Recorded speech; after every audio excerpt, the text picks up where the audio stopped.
Hey, what's up guys? I'm Tom Scabelli and welcome to this week's edition of the Big Blue Report, where we wrap up the past week's Giants game and take a look at the week ahead.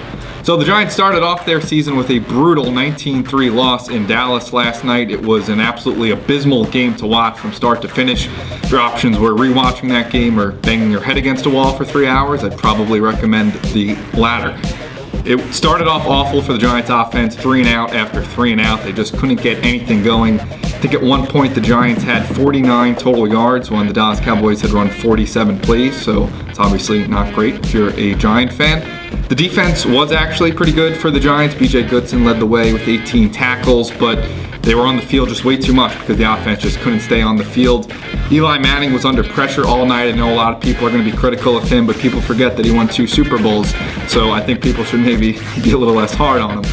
But he was under constant pressure all night from the offensive line, just took 3 sacks and just all night just couldn't get a clean pocket. And it's really frustrating because for the past 3 or 4 years the Giants have had an awful offensive line and they've gone with the bold strategy of just not addressing it whatsoever. So I don't know why they thought it would improve, but it hasn't improved at all.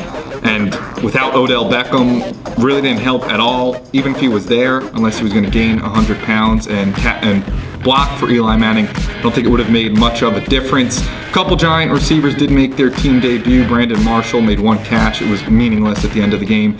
And Evan Ingram only had 4 catches for 44 yards. So overall, an awful loss. The Giants look to bounce back next week on Monday Night Football at home against the Detroit Lions. Pretty talented team. They're coming off a win over the Cardinals, but I do think the Giants will be able to beat them. They beat them last year, were able to shut down the offense with a 17-6 win. I think they'll be able to do it again this week. Coming home, hopefully Odell should be back. The offense will be a little bit more dynamic. I think the Giants will be able to take this one 24-17. So that'll do it for this week's Big Blue Report. I'm Tom Scabelli. Thanks for watching, and go Giants.